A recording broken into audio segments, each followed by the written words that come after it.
The first post is called The Martial Art of Rationality.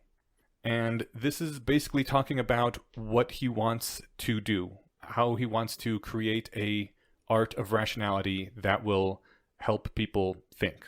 It's kind of like an introductory post, except unlike most introductions, which are really boring and you just want to skip them, this one's actually interesting. Yeah, I think in addition to being interesting, I feel like this is probably a decent litmus test for anyone who like wants to try these out, or if you're sharing them with somebody, if you're going to try to force the sequences on a friend, I might show them this one first, because it seems like here's what we're going to be covering over the next, like you said, 100 posts or 1,000 posts or pages, however long you said it was. But it's also written in the same kind of conversational style. It's not like I'm writing an essay and you can find it if you want. It's very much like a one-sided dialogue. Mm-hmm. And it has the familiar if you've read it before, but the same flavor as the whole rest of the sequences. Yeah, it sounds like him. It has his voice already. Right. And it's got some of the kind of jargon, and it just, if you're not interested in what kind of things we're going to talk about here, then you're like, okay, this isn't for me. But if you are, then you're like, oh shit, and there's so much more to go, and then you get to dive into it. So yeah, this has a lot of links now that I think weren't there originally. Yeah, apparently someone did go through and link a lot of things that were not linked originally, because there's links to the Less Wrong wiki here, and there was no lesswrong.com at all at the time. So there's a bunch of things linked here that weren't linked originally. So this is more beginner friendly now. Yeah. A little bit. But also, I mean, one of the nice things about when I first was reading this was that, the first posts didn't have any links at all, And there's nothing more beginner friendly than just being able to read through a thing without having to click through, I guess. Oh, I like being able to. I mean, I'm addicted to Wikipedia, so. Yeah. It's an option, right? So if you want to just read it, you can. But if you want to dive into some of the linkable things, then you can say, okay, what was this talking about? Right. And then boom, you get an explanation. So. Yeah, something I wish that they would incorporate into this is Wikipedia has that feature where you hover over something now and it gives you like the one paragraph explanation. Mm. That would be great to have in the future. That would be handy. Web developers. iPhones try to do that with like the newer ones with the push touch, like the 3D touching. Yeah, it's not the ubiquitous technology, but also it's kind of annoying. I guess I'm new to having one, but if you don't push hard enough the whole time, then it just thinks you clicked it, opens the page. And it doesn't do a preview. It does a full it does like a little page inside the page that shows what you're about to look at. So that does seem annoying. Yeah. I'm talking about just mousing over something and then moving the cursor away if you don't want to that'd be great. it anymore. Yeah. One of the things, I really dislike using the web on the phone because you can't hover over things with the mouse. And just, the mouse is such a much better tool than these fat, dumb fingers that only have one button. Well, hopefully Elon Musk will have our neural interface. And then we'll just be able to look at it and blink or something. I don't know. Yeah. We'll find out. Not even blink, just kind of think. Yeah. I want to hit that link. That one. One of the first quotes that I'm going to pull out of this is him explaining that what he wants to do is different from like a specialized education that people get. He compares it to a martial art, saying a martial art just trains your muscles. If you have the human universal complex machinery of a hand with tendons and muscles in the appropriate places, then you can learn to make a fist. If you have a brain with cortical and subcortical areas in the appropriate places, you might be able to learn to use it properly. It's about training brain machinery we all have in common, which I thought was a really cool way to look at this. It's not, about learning specific facts and stuff. It's about learning how to use this machinery that we all have. One thing that the sequences does over and over is emphasize that the brain, yes, while complicated and not 100% fully understood, is not this opaque, impossible to penetrate black box of mystery, right? Mm-hmm. It's like, no, there's all these parts. They're all the same parts in every head of every human on Earth, more or less. There's less mystery there than I think is generally appreciated. Analogous to your fist making skills, you have all the right brain parts for this to work for you too. Right. Yeah. And there's a bad way to make a fist and try to hurt someone with your hand, and there's a much more effective way to do it. Just like there's bad ways to use your brains, and there's much more effective ways to use them. What's the so if you make a fist wrong and punch a board, you'll break your hand. Right. What's the analog for that if you're using your brain?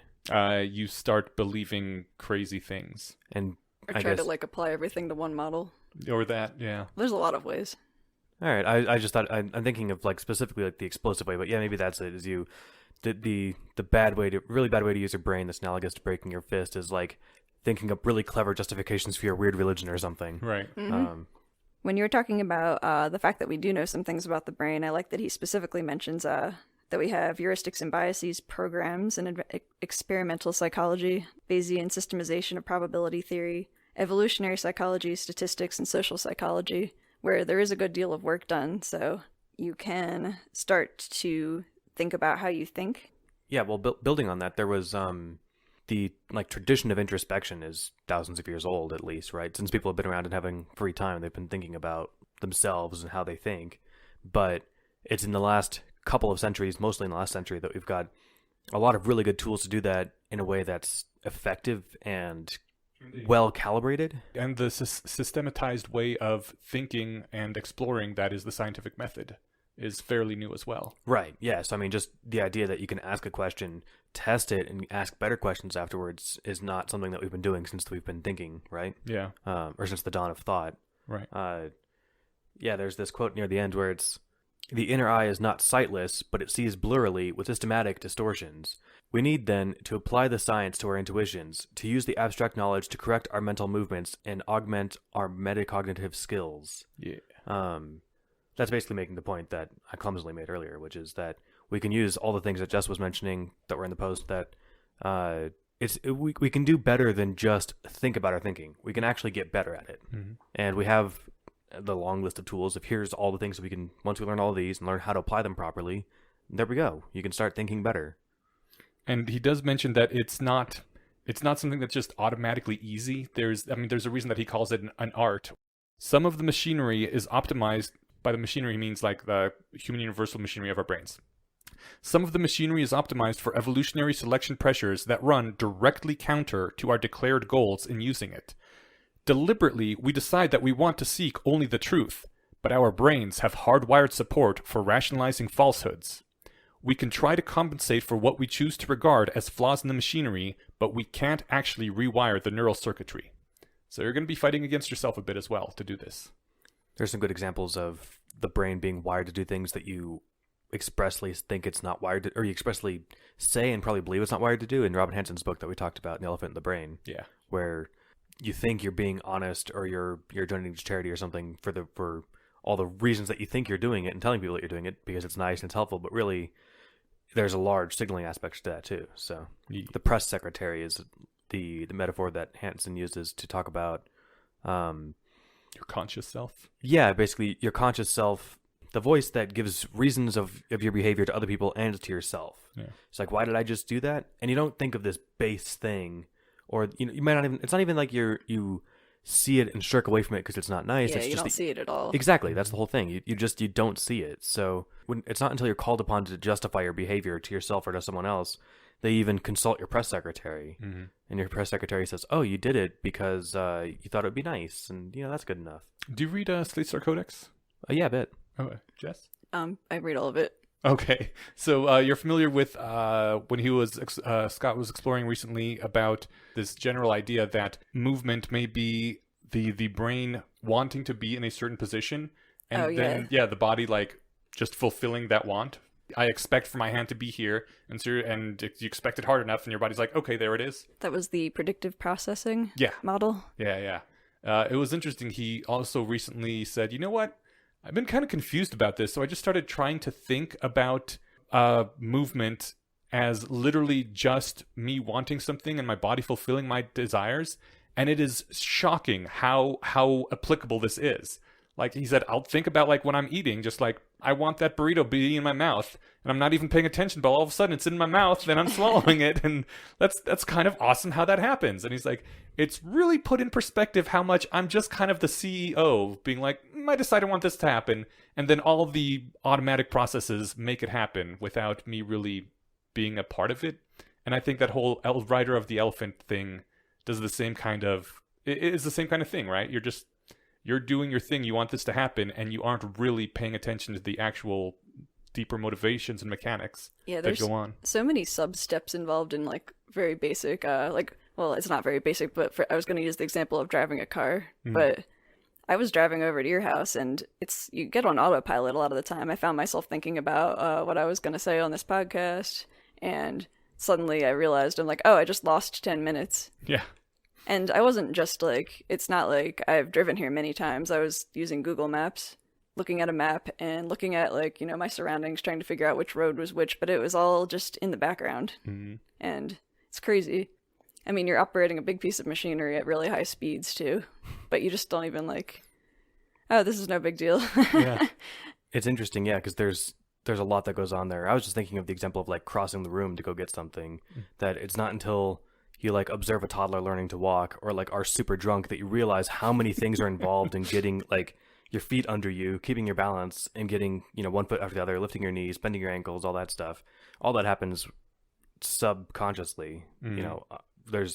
We'd burn a lot of fuel making all those decisions, making every movement decision, right? But yeah, the driving example is interesting because I remember thinking about this. Like, I remember learning to drive. It seemed like there was so much to do, and now I sit there and I can do it with literally one hand and one knee, right? Like, there's nothing to. I mean, I shouldn't, but I can. And there's so little involved now, but it's overwhelming at first. It's just a kind of funny thing to look back on. I remember teaching my cousin to drive a few years ago. Just telling us like, it looks like a lot. This is going to be like nothing in, a few months. You're going to wonder why this seems so overwhelming. There's like 3 things you're doing here. Stay in the lines. This is, get familiar with how much weight to put on the pedal, and here's how to move the car with the wheel. Like, yeah, and learn all the unofficial rules of the road. Yeah, those come later. Which you also learn by experience. Yeah. I remember teaching someone how to ski and having a really hard time verbalizing what to do. I had to stop and ski myself for a little bit and really pay attention to what I was doing. I'm like, oh, okay, you kind of lift this foot and shift your weight like this, and then, telling them to do that. That's so many things. That's why it's hard to teach. I tried to teach a digital art class for little kids, and I realized really quickly that you have to break everything down into very, very, very tiny pieces. And I didn't think of that. I kind of immediately thought, I'll teach them how to do a line art, and then I'll teach them how to put a layer under that and put color on it, and that'll be really easy. And then I actually tried to trial the class and realized that even like very, very simple like use of the tools and like launching the program was taking the majority of the class. So I guess that's the inferential distances issue. Yeah, which is another post that we will come to at some point. Yeah. I'm just thinking of a similar example. It was like teaching a child to use a computer program, but I was trying to explain to my mom over the phone how to drag a file from her computer to a flash drive. And she lives 70 miles away, and she's like, next time you come by, you can do it. And I was like, I'm really confident you can get this. Here's Google directions. You know how to click and read the Google directions. Like, you can do this, but there's so much ground to cover with somebody who doesn't know what they're doing that it's easy to forget all the steps involved. Did you hear about the genius of Microsoft's early Windows games? No. Because it shipped with 3 games: Minesweeper, Solitaire, and I don't remember what the other one was. Oh yeah, Solitaire taught like click and drag. Yeah, I never thought at that time, but there was a reason for this. Yeah, no one knew how to really click and drag. No one had used mice before, and Solitaire just like click here, drag here, and you learn the skill really quickly through a game. Minesweeper teaches you how to do precision pointing with the mouse in those very little tiny squares. I was like, that's really neat. Yeah, I remember reading something about that, and that was a really cool idea. Because, yeah, I mean, you got to think in the dawn of PCs. I remember in another example of, love you, Mom, but you're tech illiterate, showing her how to use her TV that they bought a couple years ago. And it's a smart TV with a remote that you can click down to apps and stuff. And I had to think of how I'm going to explain to her, like, it has a little hovering halo around whatever app is selected. And I'm like, okay, so that's where the control is. The direction that you want it to go in is the direction you press on the mouse on the controller. But it took me a second to think of how to phrase that. It's like telling somebody how to play a video game who doesn't play video games, or like who only uses mouse and keyboard and they're using a controller, and you're trying to remember without touching the remote which one moves the camera, which one moves the legs. Right. And I honestly can't quite remember, even though I play games most days now. Yeah. It's almost always the left joystick that moves the character and the right one that moves the camera. Yeah, that checks out. But in my, in the moment where you're trying to show somebody, it's easy to forget. Yeah, like hotkeys are terrible. I use so many hotkeys, but when people go, wow, how did you do that? I have to go over to a keyboard and place my fingers. I'm like, okay, it's these keys. I don't know what they're called. They're these ones. And we have that a lot with the phrase inferential distances, right? That is something we just have in our brains, but we haven't gotten to that post yet. That came from a Less Wrong Sequence post. Hopefully this will help people get on the same page with all these mental tools. Yeah. Just bringing it back. No, I agree. And it's one of those things that I wonder, I I go back and forth on whether or not this should be like requisite reading for the local group. Mm-hmm. And part of me thinks it should be because there's a lot of grounds to cover to have, again, if you have to teach everyone how to use a computer before you can learn to do, computer or graphic design or something, you're not wasting, but you're spending so much time getting them caught up, right? But you don't have to like read these whole things, in order. A lot of it just gets picked up through cultural osmosis. Like I'm sure a lot of people in our group, I know several people have never read the sequences, but they know what inferential distance means. Totally. It's like you can be a Christian your entire life, have never opened the Bible, but you know all about the Jesus story, and Moses, and just you pick up things from what your people talk about. I think your mind went there because of your upbringing, not because this is your replacement Bible, right? No. Yeah. Literally because there's a lot of things people know that are supposedly from this collection of words, but they've never read the words. Oh, sure. Yeah. I'm sorry, just really quick. I was going to say that's why I'm a big fan of defining jargon that comes up, and we've tried to do throughout the whole show, which is, anytime we drop a new lingo, I try to define it so that way they're caught up without having to go dig it out of the wiki. Yeah, thanks for doing that, by the way. Yay! Oh, cool. I was going to say that's also a good reason to actually make it required reading, because my experience was that I never actually read the Bible until college, even though I was raised Christian. And you were shocked at what you found? They read it in church, and I would zone out because I was a little kid. Mm-hmm. And I had a children's Bible my mom would read me that had completely wrong interpretations of a lot of these stories. And they don't read the whole thing in church usually. Yeah, they read pieces. some quotes. Yeah. And then they talk about, this relates to this, current event in this really forced way. Right. But when I read the entire Bible cover to cover, I realized that I was missing a lot of the context. A lot of it was really terrifying, but that was an enlightening experience because I became an atheist because of it. Oh, cool. I'm going to say Mark Twain because this is where I heard it, but a lot of quotes get attributed to people who didn't actually say them because they're more famous. But I think it was Mark Twain who said that one of the best arguments for atheism is just reading the Bible. Yep, can confirm. Before we move on to the next post, I did want to say that when I reread this, because I hadn't read this or really most of the sequences since the first time I'd read them, aside from a few that I really like and reread sometimes. But when I reread this, I saw that he explicitly referenced the lens that sees its own flaws, which is a post that comes up later. I don't even know how much later, but he talks about a flawed lens that can see the flaws in itself, which normally you can't when you have a lens, but as humans we have the ability to turn our thinking in on itself to examine it. And I was like, oh shit, he called forward to a post that he hasn't written yet and won't write for months, but just the fact that it's a call forward in there is like he's apparently thought quite a bit about what he's going to say. It's pretty cool. I noticed that too. I didn't realize that was a future post, but now that you mentioned that, that's awesome. Yeah, the lens that can see itself, and like you said, it makes the same. I think that's the whole point of it. Yeah. But it's just a kind of longer version of this. Yeah. Before you move on, this is, the martial art of rationality, and the structure of the post talks about, it directly compares the art of rationality to, like, Taekwondo, for example. I really love that. And I think, I might be mistaken, I think there are rationality dojos that either, like, someone tried to implement or that do exist. I've heard of them. But they weren't around like 12 years ago No. when this was written. Yeah. I'm sure it was, like, inspired by this. Mm-hmm. Yeah, I think CFAR is kind of like that. That sounds like a good case or a good real world example. Yeah, but that's like a short intensive training period. It's not like Somewhere you could go every week. Yeah. I know that was it the Ohio group that had a rationality dojo thing for a while? Yeah, and there's a Shelly here was trying to get those going for a little while, and I think to 2 or 3, and it didn't quite take off. Yeah. Well, the problem is that someone needs to run it, and it's a lot of work, Yeah. and no one else was really willing to do that work. Yeah, I think that's it. And yeah, it doesn't pay very well, except you get a couple high fives. And Community organizing is really hard. Yeah.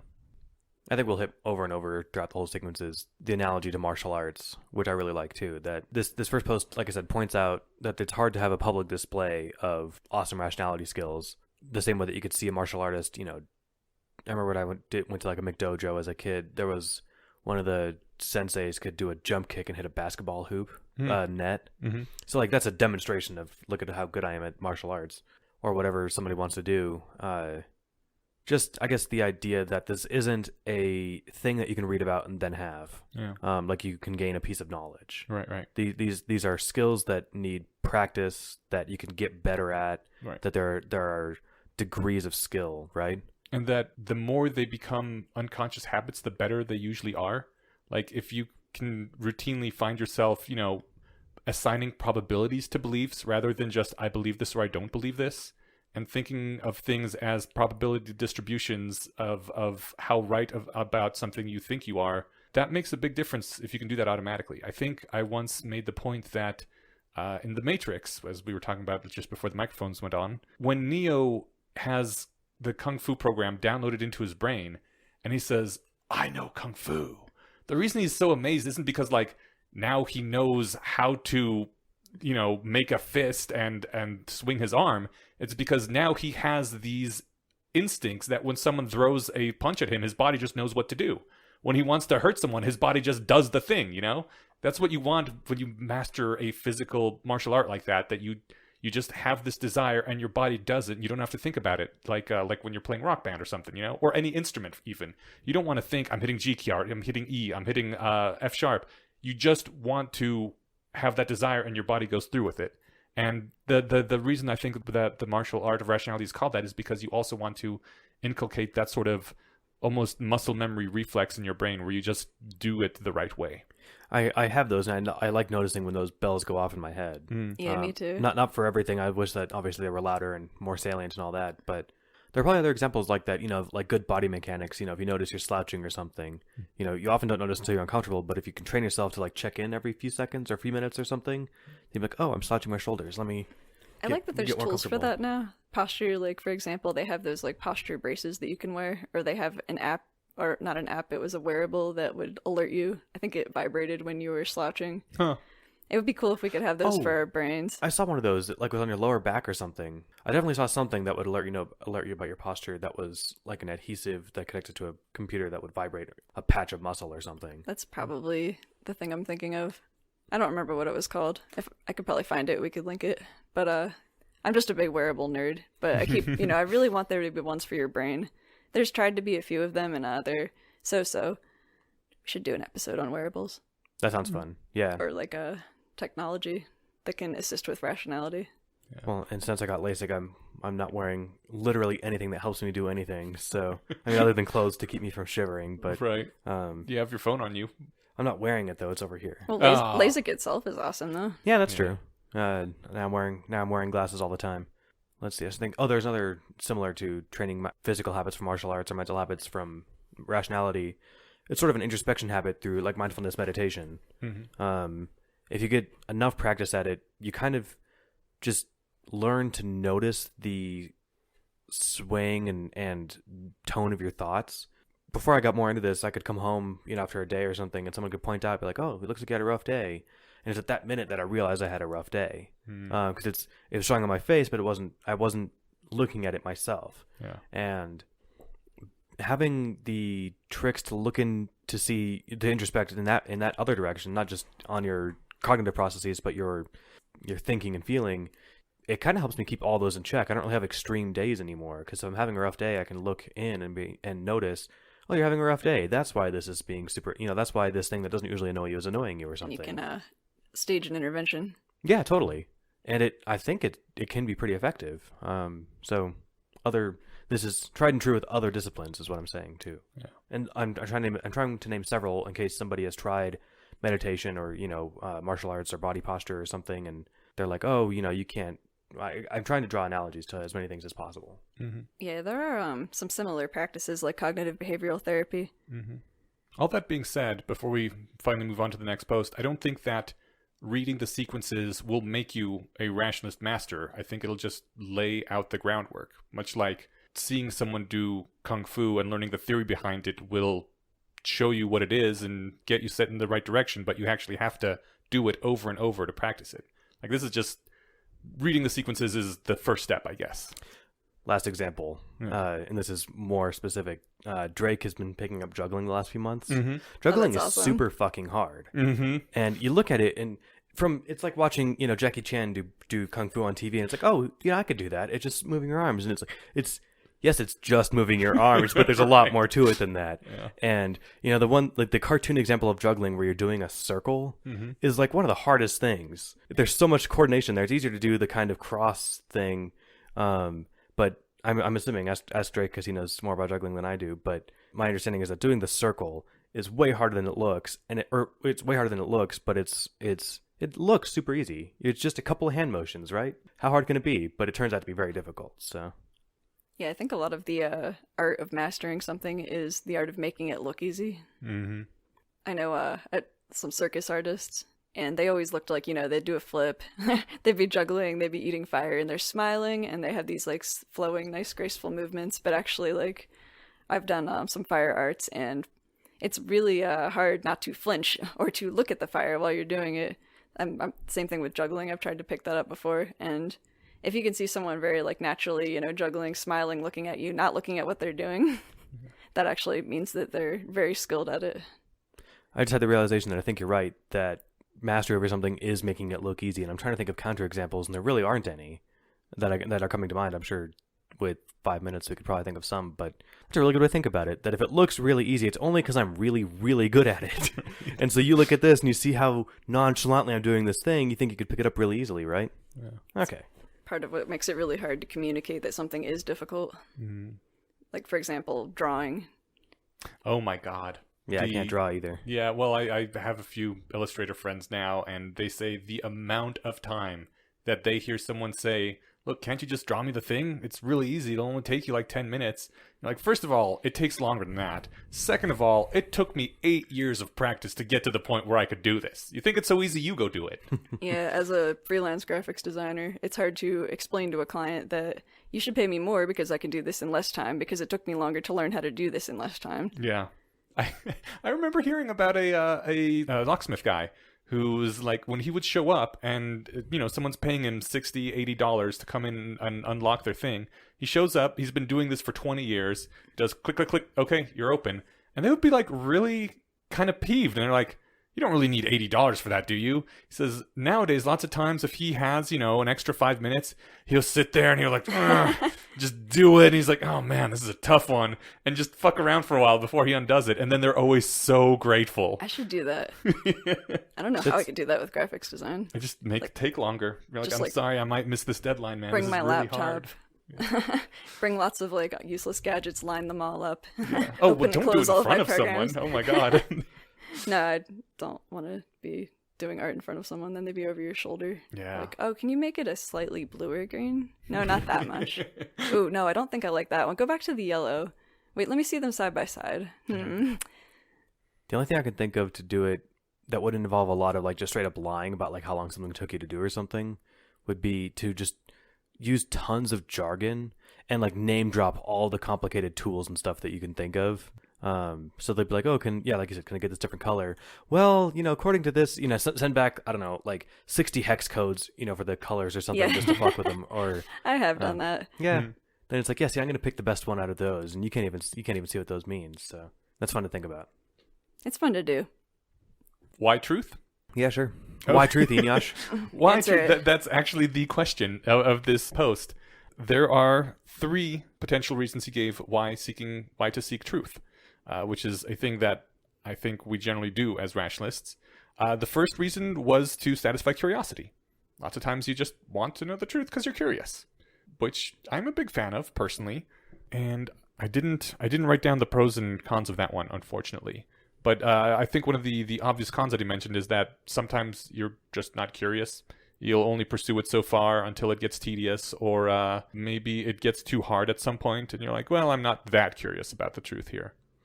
And I don't remember if this is something that he brings up in this post, or if he brings up at all, or if I thought of, but curiosity to me is like an emotion. Mm-hmm.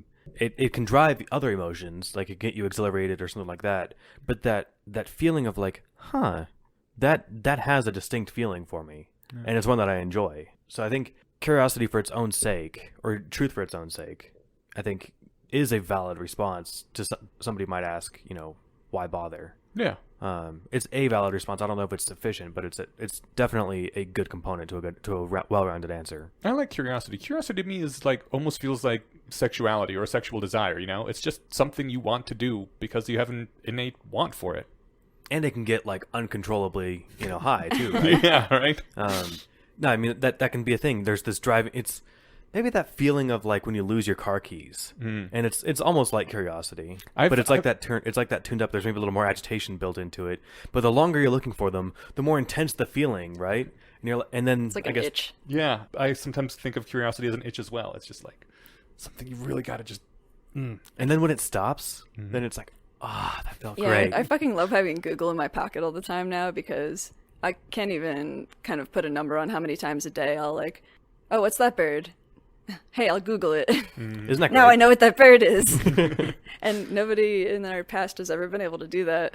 It's crazy. And Eliezer wrote an essay at one point about I think it was 12 virtues of rationality. Yeah, and I think curiosity was the first one, right? Curiosity is the first one. Yeah. We should maybe have done the 12 virtues. Maybe we'll pull them up for Ooh. this episode too. Yeah, it says first virtue was curiosity in the essay. Okay. Also, we were saying about emotions. What he actually says was, some people I suspect may object that curiosity is an emotion and therefore not rational. But he labels an emotion as not rational if it rests on mistaken beliefs rather than on irrational epistemic conduct. I liked trying to explain that difference to somebody I used to know, that if you tell them, if you say you shouldn't be feeling that way, that sounds like you're challenging their feelings, when in fact it's not so much, I'm not challenging your feelings, I'm challenging the beliefs that your feelings are based on, and when you realize those beliefs are false, your feelings should go away. Right. But Yeah. with somebody who doesn't speak that language, it just comes off as super annoying. That's a common problem with people that are like systemizers versus empathizers, where, for example, they feel like you're invalidating their feelings, and it's like, I'm not trying to tell you that you're not having that feeling. Yeah. I've gotten better at it. Yeah, But yeah, I know what you mean. I'm working on that right now. I've mostly run into people who say things like, well, you're a rationalist, so you think no one should have emotions, right? And I mean, to continue the quote that you were writing, he says, if the iron approaches your face and you believe it is hot and it is cool, the way opposes your fear. If the iron approaches your face and you believe it is cool and it is hot, the way opposes your calm. And Spock's emotional state is always set to calm, even when it's wildly inappropriate. The emotions, when they accurately reflect reality, are rational things. Like, if the iron approaching your face is hot, you do want to panic. That is the rational thing to feel at that point. I like that he specifically wrote that this has the advantage of letting us regard calm as an emotional state rather than a privileged default. And as a person who has chronic anxiety, I can agree with that. Yeah. That is a privileged state. And it would be bad if we were just calm all the time. Anxiety does have a place. There's a lot of things to not be calm about. Like X threats. Yeah. Existential threats, which are the threats that could wipe out humanity. Right. All of our dooms.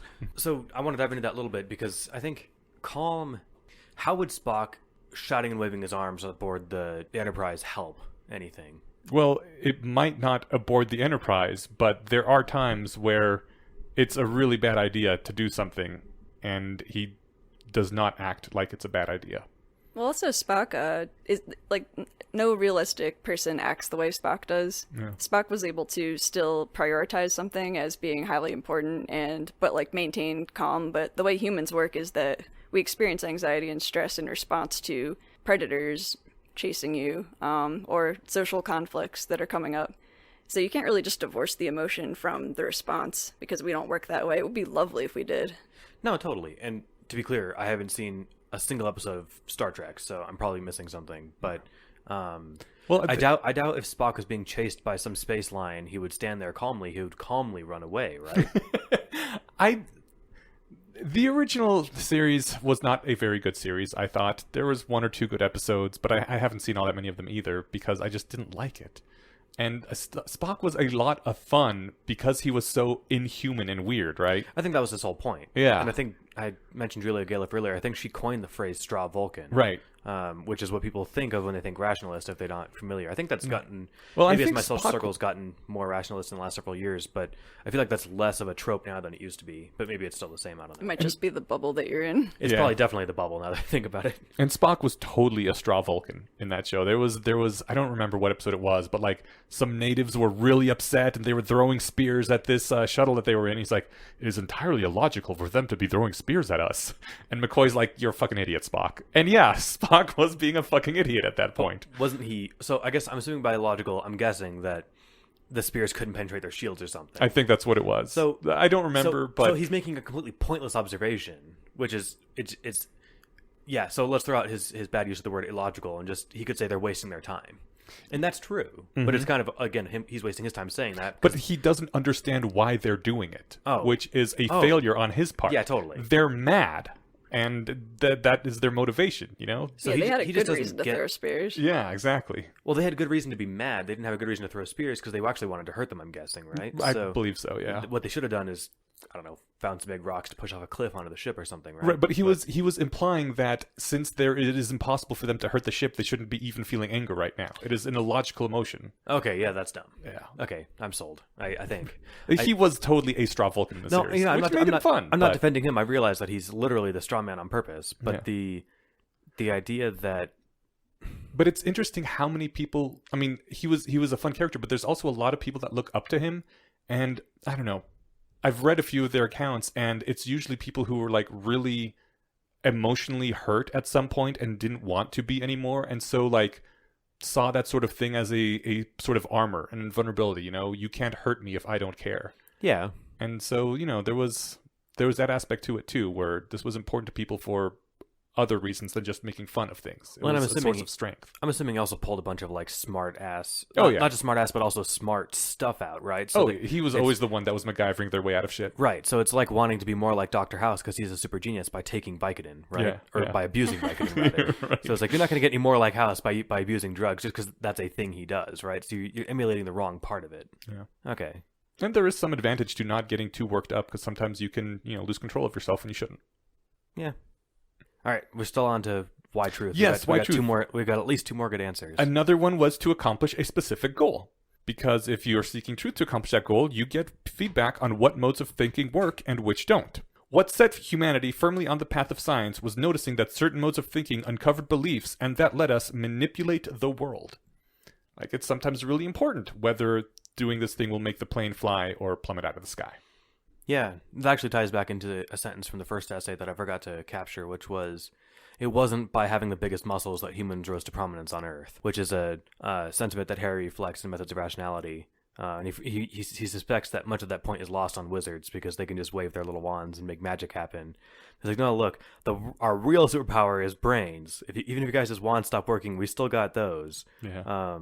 Having accurate beliefs around the world as a requisite to accomplish goals is, I think, really underappreciated. Mm-hmm. And I don't think I run into a lot of people who full out say, nope, having an accurate map is, or they wouldn't use these words, but expressing the sentiment that having an accurate map is pointless because they can't believe that that's true, right? Even in the sense of literally having an accurate map to get to work, right? Yeah. Like if they probably take a similar route to work every day, or at least they know that work is over there and they live here, so they need to go in a that way-ish direction. They're not going to just try taking all right turns to see if they get there one day because they know that that's not how things work, right? Yeah. So I know I'm belaboring this point, but I once argued with somebody who when I was in my teenage phase of arguing people out of their religion for fun, had fallen back on, fine, but I don't care about logic. And I was like, yes, you do, and I'm going to prove it. Yeah. The whole like, well, what is truth? I was Yeah. like, well, if you walk off a cliff, then it's true that you're going to plummet to your death, and that's why you're not going to do it. And you're going to plummet at roughly 9.8 meters per second. Yeah. Without one of those baller squirrel suits that people on the internet jump off of cliffs with. Those look fun. Those like flying squirrel suits. Oh, those things. Yeah. Those are cool. But the downside to pursuing truth to accomplish a specific goal is that once that goal is accomplished, you don't need to pursue the truth anymore. You're like, well, I got my plane. Now I'm going to go back to, burning the fat of the lamb to my god. I used to worry about that, but I think that the more you learn about the universe, the more complex it becomes, like this Hydra where you cut the heads off. I think that we're not going to run out of problems anytime soon, so I don't worry about that anymore. But if all you care about is, like, what if your specific goal is to make other people believe in your god? Then there are ways of doing that you can research into that, but you aren't actually finding out the truth of the world. Yeah, so this is the dark side of epistemic rationality, right? Well, this is the dark side of applied rationality, where you're trying to solve goals. Epistemic rationality. Right. That's the second time today I flipped those. I meant instrumental rationality. Yeah. Okay, yeah. Is that called dark arts? Or I think dark arts that's a are bigger something more umbrella. specific. Yeah. But I was just saying that you can use the tools in a way that's actually harmful. And I can't think of a good martial arts metaphor for I think that. just martial arts in general, like you could just hurt somebody. Yeah. You could hurt somebody without meaning to, or you could hurt yourself. But then it's really clear that you're doing it wrong if you come out of a sparring match and, with broken bones or something, right? Well, I mean, like if you're a trained Taekwondo artist and you just go into a bar fight in order to Hurt people. Yeah. If you're part of the Cobra Kai, you shouldn't be doing that.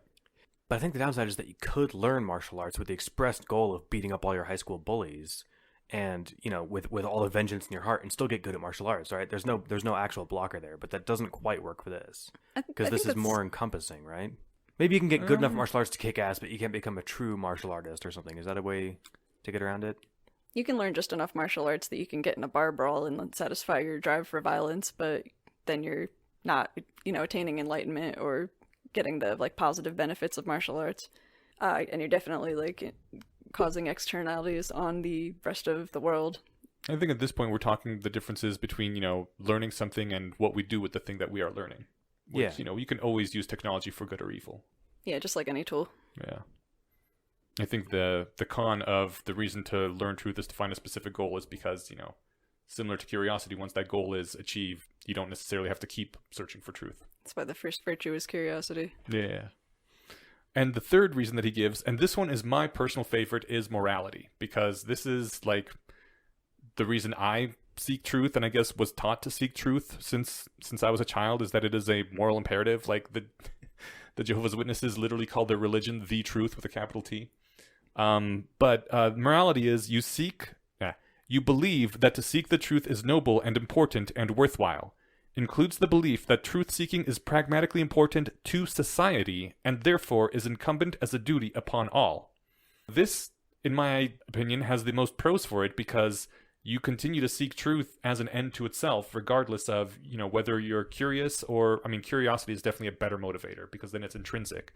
But you continue to seek truth even if you aren't all that curious about something. You continue to care about things being true, even if you aren't specifically looking for truth. You think it's important even if you don't have any specific goal that you're trying to accomplish with that truth. So I really like it. And this is the one that I push when people ask, well, how are you going to get people to stop believing in a religion? I'm like, just give someone a love of truth so deep that they really, really want to know the truth, and they're eventually going to find out on their own that this religion thing is bullshit, because they're going to run across the scientific method and asking questions like, why do you believe what you believe? And they're going to get to the answer by themselves. But the con side, speaking to this, is that it's too easy to acquire, as learned moral duties, modes of thinking that are dreadful missteps in the dance. To make rationality into a moral duty is to give it all the degrees of freedom of an arbitrary tribal custom. People arrive at the wrong answers and then indignantly protest that they acted with propriety rather than learning from their mistakes. They feel like they are accomplishing their moral duty by going through the steps of rationality, and if you then say, I think you came to a wrong conclusion and this is why, they can be all indignant that no, I did my moral duty. How dare you try to say that I'm a bad person? Yeah. Not an accident, and there's a lot to read into the use of the word virtue of curiosity, or rather the first virtue of rationality is curiosity, because living a virtuous life in the Greek sense wasn't just about doing the right and wrong thing. That kind of stemmed from being a virtuous person, but a virtuous person would do the right and wrong thing whether or not anyone was watching or whether or not they knew they could get away with it, because it's just how it made you a good person too. And so part of you being a good person was that you just happened, you did good things else to the outside too. Maybe, you could even read maybe more into the word morality here, because this seems, like I said, more of the Greek sense of morality rather than what we mean just by making right and wrong choices, or rather morally right and wrong choices. I don't think any of these three work as a standalone justification on their own, right. But together they're good legs for this whole case for truth to stand on, right? Yeah. I suppose maybe satisfy curiosity is the fun aspect. That there's this really good rush from actually figuring something out. Like finding your car keys after an hour of looking times whatever factor. When you solve a problem and you really get it, and it's true because you can prove it, that feels really good. Mm-hmm. And so there's a fun aspect to it too. No one's going to say in the moment that they know exactly what it's like to be a deluded person, to be a person who deludes themselves with fake truths, to get by or something, right? Yeah. You talk to like a religious fundamentalist, they're not going to say, "Oh yeah, it's great." It's all doublethink. Right. But I think if you are in the middle of that sort of thing, I don't know I don't know if I've had a big enough transformation to come back from, like the feeling of that rightness that you're doing it the right way, if that's tainted at the time or if it's only tainted in hindsight when you look back and realize like, oh no, I was totally deluding myself to try and persuade others. Yeah. Well, this is where he brought up the Spock example specifically, was in the morality section, where people think that because they were, all calm and rational and gave, 4 significant digits in their estimate, that therefore they are doing rationality right, and they get indignant if you point out that that's not actual truth seeking, that's just performing it. But when they come out afterwards, so maybe I could ask you when you were a proselytizing Jehovah's Witness, I imagine at the time you felt like you were doing the right thing, or was there always this like nagging, like kind of dirty feeling that There was always a dirty feeling. Okay. I believed that it was important and that sharing the truth was the most important thing to do, but I don't know, it always felt dirty because... I'm guessing you never really in your heart believed it then. No, I did for quite a while. Is it possible you felt like you weren't examining the alternatives? No, I mean, when I talked about it with my friends, that was one thing. I was really helping them and saving their lives and all that. But going up to someone like just out on the street and trying to tell them about Jesus, it felt like being a pusher, Okay. I meant more, I guess, in the sense of like having like this web of beliefs that you later realized was all false. Mm-hmm. In the lived moment of having those, if that felt dirty at the time or not. And I guess to have the beliefs, to justify them in a circle and do all the mental gymnastics you have to do. Did the mental gymnastics make you sore, or did they feel good? No, well, because you don't notice the mental gymnastics on the surface. Right. It's not until you start really diving deep into it, which, I mean, I couldn't do until I was at least 12 or 13 is when I started noticing the flaws. When you're younger than that, you just like accept it. You're like, oh, this is the truth, and you have this deep desire to know what is true, but your parents tell you, people in authority tell you, and it's not until you don't see the mental gymnastics. It's once you see them that you're bothered by them. So I wonder, I guess I'm kind of thinking because of like, someone like Ken Ham who can get on stage and say the Earth is 10,000 years old. Yeah, how does he... I would love to be able to see into his head. I wonder if I'd love it if I'd go insane. Like, because I could imagine that he knows he's full of shit and that he's all up there just, getting all the signal virtue that he wants. No, he's a true believer. So, but what does that feel like in the face of, I guess maybe there's this awesome, I know I'm really getting sidetracked now, but because I'm examining a specific person, but. Well, I mean, it's just like any other conspiracy theorist where they convince themselves that something's true, that there's like a child pedophilia ring in the basement of the Pizza Hut, The guy really believed that was the case. Yeah, but like in the case, and I keep picking on religion because it's the easiest, biggest target. We'd change maybe to social justice. Okay. Yeah, I guess.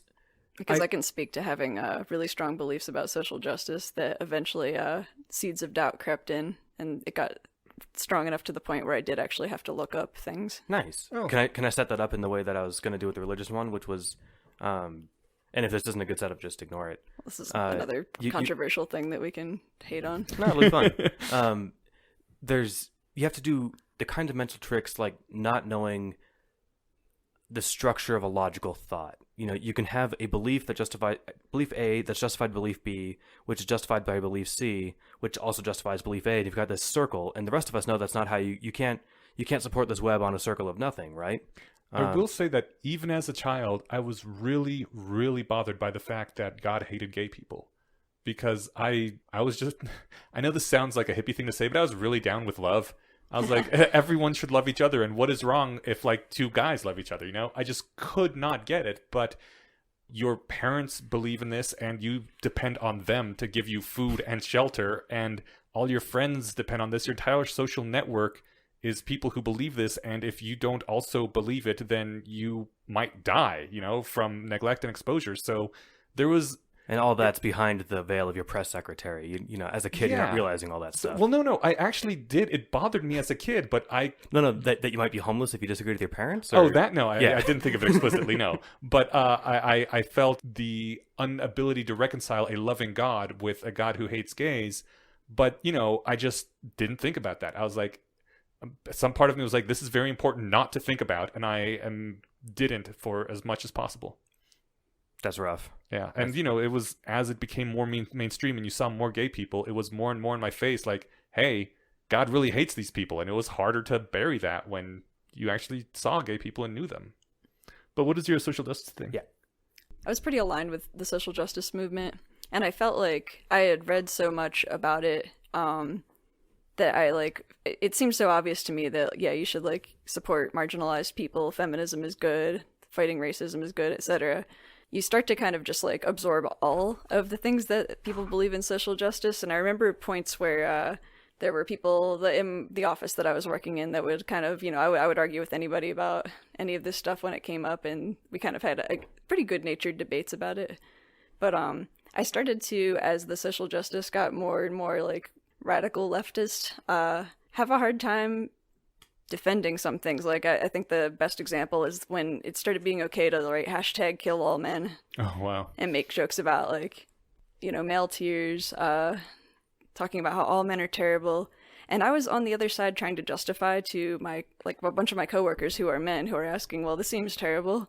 What's the deal with that? And I would have to kind of go like read and see what other people had written and go, okay, well, it's because they're not actually talking about all men. And I heard myself like saying these justifications in like the back of my brain. I was like, I don't think I believe that, and this actually makes me feel dirty to say these things.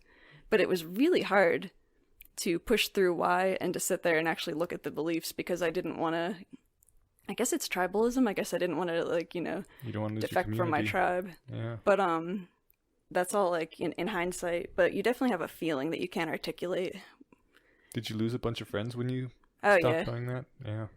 Yeah, I think That sucks. I appreciate you sharing that, because that feeling, like you said, of not really knowing how to justify what you just said, because all you know is what you've been told you believe on some subjects, and then you have to go off and find it and then rehearse that argument and feel hollow saying it. I think that sounds like a very familiar sensation. I'm trying to think of when that happened to me, and I'm sure I could think of something, but nothing's coming to mind. I've never been wrong before. No, it's just that's sort of what I was thinking about when I was trying to think of the unvirtuous truth seeker, right?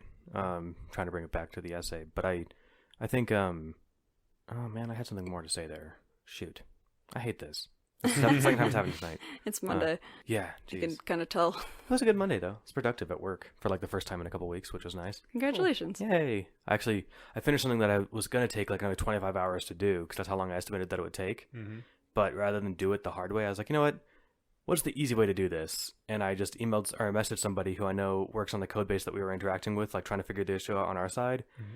And rather than me have to figure this out over the next 2-3 days, he was like, oh yeah, we changed that endpoint. Hit it like this instead. And I'm like, cool. It took me 30 minutes. Nice. Asking for advice is an amazing life hack. It is, and it's one of the things that I think is it's just not just advice, because this wasn't like me consulting a senior on how to fix this problem. It was me going straight to the source of somebody who was working on the changes that we were trying to like update our stuff to work with their stuff. And like, wait, just tell me what you guys did here, and then I can figure this out. When I talk about it at stand-up tomorrow morning, I'm not going to just say I'm done, I cheated. I'm going to explain the virtue of how I cheated and why everyone should do that all the time. So if you get the opportunity to, right? Yeah. It'd be like if it really mattered, like what an author meant when they used a sentence or something, and you could we could sit and argue about it for an hour, or we could shoot them a text and they'd be like, I meant this. It's like, boom, done. All right, cool. There's also the matter of comparative value of time. Like I realize in this case it was absolutely worth the time, but every now and then my boss is like way bit more busy than she should be, to be honest. She is at work 12 hours a day just about every day. And I know sometimes there's a problem. I could go to her and she could probably help me figure it out in about 5 minutes. And for me, it would take a good half hour to 45 minutes to puzzle this thing out. But on the other hand, if I'm in the slow part of the month, I'm not doing anything in that half hour to 45 minutes anyway. And if I can save for that 5 minutes, it's probably worth it. Yeah. And this would be especially the case for things like artificial intelligences, Maybe if they're working on something really super important, you don't want to take 1 minute of their time if it takes you a month to figure out something, because their time is just that valuable that you're better off spending that month. But they're not humans, so they could do multiple things at once. We're assuming that they're up at the limit of their, technological capabilities or something Well, for this argument.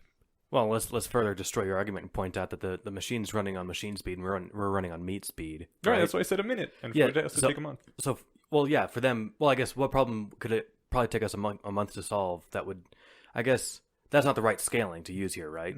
It's 1,000,000 to 1, not 30 to 1. What if you delay the solving of death by 1 minute? I mean, that's at least a few lives lost. What problem could you possibly come to a superintelligence with that would take you that you could solve in a month by yourself, but that would take it a full minute to solve? I don't know. Yeah, right there. Oh, thanks for blowing my hypothetical out of the water with another hypothetical. No, that's all right. I think we're. It's good to be conscious of that, though. I've been doing job interviews, and they keep asking the question of how do you handle collaboration or explain how you worked with a team before. And I always like to point out that, like, I try to be really aware of, like, the time of my boss and my supervisors. I think it's cool. Collaboration is great, but yeah, you do have to be, like, really strategic about how you use it, because you don't want to be doing what you just mentioned, like taking more of the time of someone who has a lot on their plate already to, benefit you if you do have the time to work on it. I get annoyed with it happening the other way too, though. Like, I think one of the reasons my boss works so much is because she spends way too much time on things that don't matter. Long story short, a payment that went through the bank was 4 cents less than what we had on our system. And so I was just like, hey, I'm just going to write this off. Is that cool? She's like, no. Research it, find out what happened, make sure it gets transferred correctly. I'm like, it's 4 fucking cents. I'll give you the 4 cents.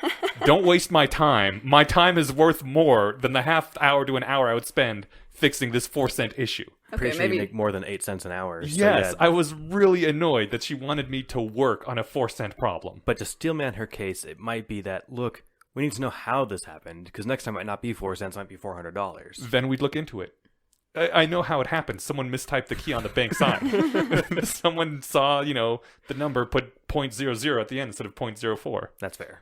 And I do need to point out, because I think there's the other thing about being the employee who asks lots of questions to superiors is that you're the annoying squeaky wheel that, can't handle anything yourself. So Right. You need to be seen to be able to tackle things yourself and figure it out, even if it takes you 3 times as long as it would if you asked somebody else. So my general strategy, because I've been interviewing a little bit too, was like, basically, so that they ask, how do you handle a problem that you've never seen before if you work on a team with seniors? And I'm like, well, it depends on how much progress I feel like I've made in 15 minutes or 20 minutes or something. If I haven't made one step in 20 minutes, I'll shoot someone a message and be like, where do I get started? And they'll respond to the link, and then there I go, and then at least another 20 minutes or something. But I could sit and burn a whole day, and I've seen coworkers do this, and it drives me insane. They'll approach problems in the wrong way. And then at the end of the day, they've got to throw all that work away and backtrack or start from scratch. So it's like, no, if you just asked somebody 20 minutes into your day, rather than after 3 days of damage, Right. then you could have saved us all this time. Right. So, and that saves the company, 3 days of wages for you, too. Right. So I try to find a midline between those two things. Yeah, I guess that's where you have to develop the instinct of when it's worth asking. Yeah. Right. I just tend to always do it because I have this, I have social anxiety, so I was coming from a place of having never asked questions, so just updating more towards ask questions when you get stuck has helped me a lot. I still think I ask fewer questions than probably the average employee. I've been trying to make a conscious effort to ask more questions too, and to be more eagerly ready to admit that I don't know something. It still feels awkward, but the more I push through it, the easier it's getting. Mm-hmm. Even it's like, hey, have you heard of this, book or this TV show or whatever? Rather than me kind of him and haw and be like, oh, I don't know, maybe, because it leaves you some face of like being out of the loop. I'll say, never heard of it. Tell me about it. Mm-hmm. And maybe it's easier to get started with examples like that than when someone asks you during an interview. This happened at the last one I was at. They were like, hey, so how much of this do you know? I'm like, not that much, but I'm happy to pick it up if I need to. And they're like, well, there's none of that here. You don't need it. We were just checking. But if I had said, oh, I'm okay, then it would have wasted my time and theirs by me pretending that I knew something, right? So sometimes it pays off in a really funny way.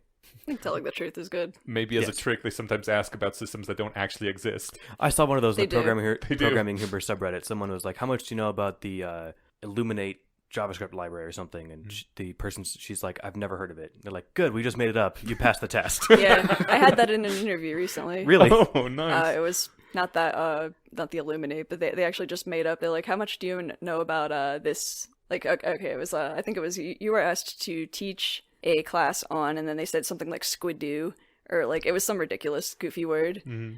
And then they're just like, you don't know very much about this. How would you handle that? And I explained how I would handle it. And then after the question, I was like, if I can ask, is that a real thing? And they all laughed. And they said, no, we made it up for the interview. That's perfect. I'm curious, were you already like into the rationalist scene when, or knew about it when you like started dropping out of the social justice activism thing? Yes, but I don't. No, actually, yeah, rationality did have a lot to do with it. I was going to say it didn't. I wasn't really that deep into the rationality community when I started dropping out of social justice, but I started the drop very slowly, and then I got back into rationality, and then I was able to articulate the problems that I had been having, and oh, that's why, that bothered me, because I didn't look it up. I was just like saying what other people had said, and I didn't go to the root of the problem. I didn't look up any of the statistics or the scientific studies that had been done, which is what I should have done. That's why that bothered me. So that was awesome. Kind of awesome. It was kind of hard. Right. Having like killing sacred beliefs hurts physically. Yeah. But it was the right thing to do. How long ago was that? 4 years? Okay. Around 3 to 5 years. Right. It's been a process, and it's it's still a work in process. The second virtue is relinquishment. Nice. And it can be painful, depending on the belief it is, right? I think it usually is painful because it just something hurts about losing beliefs that you had. I think it can be freeing too. Like, certainly beliefs that you care about anyway. I didn't mean to interrupt, but like if someone corrects me about the population of Japan, I wouldn't feel any like other than the embarrassment of having been wrong. Then it's like, okay, whatever. But then I'm like, oh, good, now I know the right number. Some are easier practice cases, but they don't really. I don't think they're even practice cases. They don't translate really well to an emotional loss. The loss of the emotional attachment to a belief, like like losing your religion. Yeah, because you lose your social circle, that like link to your childhood, that like belief that you're not gonna die, you're just gonna go to heaven, be in paradise forever. That all sucks. Yeah, a lot. But then goes out knowing the you're window. not gonna go to hell is kind of cool too. Maybe. Was that ever something you worried about? No, the Jehovah's Witnesses don't have a hell. Oh, smart. You just die. Good call. But I mean, I was scared of death from the very beginning. So Wait, if you just die, what's the point? You're dead. The same reason we don't like dying. No. But what's the point of being a Jehovah's Witness and proselytizing? Oh, if you're good, then you get to live forever in a flawless paradise. Oh, if you're bad, you just die. Yeah. Okay, gotcha. Okay, I was gonna say, like, if there's not a payoff even for the good ones, then No. how do you market this? Well, I mean, you could market it as have a good life now, which is kind of like what we do, right? That's fair. Okay, yeah. So you can go door to door and say, look, like selling your multi-level marketing scheme. If you really believe it, then you think you're helping people. Yeah. Okay. like But they having did actually have infinite reward, so Yeah. Having your consciousness erased sounds worse than hell to me. I can imagine states of being that are worse than being dead, because I was in one for a couple years, and I would rather not exist than to be in a hell. Yeah. If you imagine it's not just your like sensory input being attacked in hell, but like also everything about your cognition, your emotions, everything about you being fucked with, right? Right. Like there was that Simpsons joke, I think it was Bart saying, wouldn't you just get used to the pain, like, easing into a hot bath? Mm-hmm. And it's like, sure, if you got to keep your meat suit and everything worked like it does up here, right? But if you got really creative, then things just could hurt way more than they could ever possibly hurt on Earth. And it freaks you out way more than it should, because they're also screwing with that meter. So yeah, things can get really messed up. You read about some of the medieval tortures that they did, and there's a reason they called it going medieval on someone's ass in Pulp Fiction. I would much rather be dead than to go through some of those tortures. I thought you were just talking about depression. Oh, I was literally talking about depression. Not to get too personal, but I had a brush with suicide, because it would have been better to be dead than be in that continued pain. But that passed, and I got better, and things are much better now. But yeah, I would rather be dead than to be in that sort of permanent depression for all eternity too. I've never felt that. I have had depression. I've never had suicidal depression. I've never felt suicidal tendencies. And I've had to like talk friends down who had suicidal tendencies. I didn't know what to tell them because I couldn't empathize with the feeling. Luckily, there's hotlines to call. I was in a situation where I just talked a friend down. I was able to consult somebody. They sent me the number for a hotline, and I talked to them, and they gave me some advice. And Yeah. then the rest of the night worked out. But so yeah, if you're ever in a situation, Google suicide hotline, and you'll find your local numbers. So Cool. Should that ever happen? Hopefully never. I actually advice. also don't know what to tell people who are suicidal. You call those numbers and you find out. Yeah. I guess. Yeah. No, I'm serious. You delegate. Yeah. Well, why not? they're at least trained, right? Mm-hmm. You know, like if my toilet broke, I could sit there and try to fix it, or I could call somebody and they could say, do this, and that would fix it, right? So if it works for a broken toilet, it works for a person. That's all I'm saying. That's just how physics works. Take a plunger to the person's face and they'll be better. I'm pretty sure that's in the sequences too. A lot of things are in the sequences. Plunge your friends. That's what it should have been titled. Should we move on to what's a bias again? That sounds good. All right. The last one is what's a bias again? I will go ahead and read the first quote that I pulled out of it. We want to get to the truth, and we find various obstacles getting in the way of our goal. These obstacles are not wholly dissimilar to each other. For example, there are obstacles that have to do with not having enough computing power available, or information being expensive. It so happens that a large group of obstacles seem to have a certain character in common, to cluster in a region of obstacle to truth space, and this cluster has been labeled biases. This one was also alluded to in the first essay of the lens being reliably distorted. Then I've talked about biases a lot, and I think we have too, but I guess I wanted to say that this is more foreshadowing. There's a lot more in that first post that covers, kind of explicitly says some things, but it also just hints at, like, here's a lot of the stuff we're going to be covering. This thing this one sentence here, we're going to talk about that for 80,000 words. I don't know how long these are. I think my numbers are way off. He says, we seem to label as biases those obstacles to truth which are produced not by the cost of information, nor by limited computing power, but by the shape of our own mental machinery. For example, the machinery to win arguments in adaptive political contexts. Believing what others believe to get along socially. Our brains are doing something wrong, and after a lot of experimentation and or heavy thinking, someone identifies the problem in a fashion that System 2 can comprehend. Then we call it a bias. And by the way, System 2 is differentiate. System 1 is like your instinctive, intuitive, Lizard brain. Yeah, lizard brain. And System 2 is like the more slow, contemplative, I can think about things instead of acting on instinct. And your lizard brain can also do basic math and stuff. But it's also very easy to trick your lizard brain with carefully worded math problems. Mm-hmm. But like 2 + 2, you don't have to sit there and, do the mental math. You kind of just know it. Yeah. If I ask, but you can do... The classic one is a baseball bat and a baseball together cost $1.10.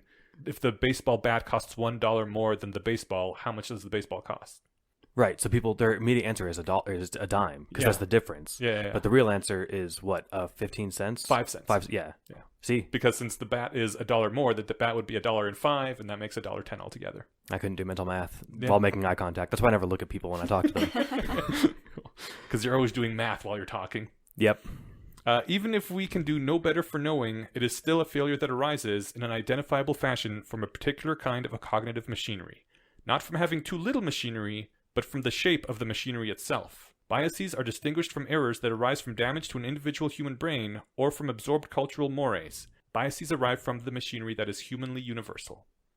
That's another case where they mention later on that it's not just like necessarily a moral duty to reduce biases in the world because biases are bad and evil. It was more that you are trying to instrumentally, accomplish a goal, or because you're curious, you want to know what the truth is, and these are things that you find in your way, so then you deal with them at that point. But again, not all biases are evil. Like, the lizard brain uses heuristics. Heuristics can be really good. Like, often the obvious stereotypical thing that your brain jumps to is the correct thing. Right. Well, and heuristics are distinct from biases, right? So heuristics are more about your brain not having enough computational power or something, right? Mm-hmm. So the heuristic is the shortcut, and the bias is the crack in the lens. Yeah. So I like that he was more making the point that this isn't about IQ and intelligence. This isn't about individual processing power that you have. It's about a problem in the machinery that is universal to all humans, thus making it sort of, like an art that everyone can use to get better at thinking in general, as opposed to something that is there to train like your IQ or something, It uses a lot of highfalutin language and stuff, but I think that you're right. It's trying to assuage the concern that, I'm not smart enough for this, or, this is only for those esoteric IQ 160 people. Mm-hmm. Often high IQ people, or like, I think they're, James Randi fooling scientists and doctors, for example, showed that the smarter you are, often like the easier you are to fool. Mm-hmm. Yeah, you can definitely become what he cautions against later as a sophisticated arguer. I can't be wrong for all of these really good reasons. If you're not familiar with Randi's screwing with scientists, last I heard he was writing a book on that was going to cover like all of it comprehensively, maybe a new thing that he was doing. I know that he put a couple of students in labs back like in the 80s when they were doing like serious magic research in government-funded labs across the country. I think that was the 70s. 70s, yeah. Well, Uri Geller was popular in the 80s, wasn't he? And maybe it was the 70s too. It might have just been like a period of 20 years. Yeah. Whenever it was, there were charlatans who would go out there and they could do 4 shitty tricks, and they'd get paid to go to a lab and do it under scientific scrutiny. Yeah, they claimed it was ESP or telepathy or like remote viewing. Right. So it's not like magic. It was like tricks. They didn't think it was magic tricks. It was, but it was that like the government was trying to see whether or not you could read someone's mind. No, totally. But like Uri could do like a spoon bending thing that they would, which would be like telekinesis. They would want to see. Yeah. So Randy had a couple of students go in. They were going to go do magic just like Uri Geller was doing. And if at any point they were asked, "Are you faking this?" they were to say, "Yes, James Randi sent me." And they were never asked over the many months that they were there doing these studies. Okay. So even like the basic question of like, "You fucking with me?" never came up. Because I guess maybe they didn't occur to them that they're able to be fooled. Yeah, they were very smart, but they were naive. Like they never thought that someone would intentionally try to mislead them for financial gain or for notoriety. Right. Yeah. Which is a stupid oversight, and I'd like to think our scientists are smarter now. Well, it's not even a smartness thing. It's more of a like trust thing. Like a lot of people in the rationality community tend to be very high openness. I would hope our scientists are more jaded now. I think they are. So. Yeah. I think the skeptic community has helped with that. Kind of. Yeah, definitely. There was that recent bunch of papers that the like hoax papers that I got some popular retweets. That was a different kind of phenomena though. That wasn't someone going in and tricking somebody to their face. That was more just like no one actually checking to see if this story checked out, right? So I'm thinking of the like the symbolic penis, or what was that one that was a couple years ago? That was I think it was the same group of people, but they did another round of papers. Yeah, recently there was another one. What it was called. The only one I can't remember what this was, but it was some. They wanted to make a case that look at these journals that they'll publish anything that looks like it's pro social justice warrior stuff, and the metaphysical penis, and they had some. If you're not familiar with this little scandal, well the thing is that people would retweet about, oh yeah, they were all fooled, ha. But it turned out that this was published in like a pay-to-publish journal. It was turned down from a ton of real journals. Okay. And that didn't come out in the initial wave of this release. And so this was sort of like a second-level deception, and it was more on the people consuming it rather than the people doing the tests. There was a more recent one. I don't remember the details about that. That's the one I'm thinking of. So-called Squared. That one also had its issues, though. It was like claiming that it did a certain thing. Owlsy had a really good refutation on their blog about why they think that most of it was bullshit, although I think they agreed that the last one was a crappy paper and shouldn't have been published. Can link to that too. I think that was a really good article. Please do, because I think I heard about this in passing, but I haven't read about it, so that'll be fun. We're off topic. Okay. That's right. I did also notice in this post that there was a call forward both to politics is the mind killer and universal fire. It's like, that's just fucking awesome. I think we talked about politics as the mind killer before, which is exactly what it sounds like. Mm-hmm. People go funny in the head when talking politics, so save those conversations for higher level, I was going to say like, rationalist on rationalist discussions if you're going to have one of these arguments, or use like distant hyperbole examples or like historical examples or something, yeah, the right? blues and the greens. Yeah. Or 17th century France is a lot easier to talk about in a political heated situation than today. Yeah. So what was universal fire? Was that if everything... That was the one with phlogiston? Okay. So we'll have to save the mystery of phlogiston or phlogiston. I'm not sure how you say it for another day. Oh, right. Yeah, I'm not sure either. I think I've heard it both ways. It's one of those things, I think there's probably a word for it that we'll probably mispronounce if we only have read it, where you say something different if you've only read it before and then someone says it in real life and you're like, oh, that's how you say that. Yeah. Epitome, for example, I thought it was pronounced epitome up until a few years ago. I know someone who thought demonstrably was pronounced demonstratably. I like that. Yeah. It's like, why are demons involved in this this word? I pulled out this quote because I really love it. If you're a scientist just beginning to investigate fire, it might be a lot wiser to point to a campfire and say, fire is that orangey bright hot stove over there, rather than saying, I define fire as an alchemical transmutation of substances, which releases phlogiston. Yeah. I've always thought it'd be a good interview for a tech question, to ask, like, what's a computer? Yeah. And, you could say, well, it's like a Turing-complete system, that blah, blah, blah. Or you could just pull out your phone and be like, this thing.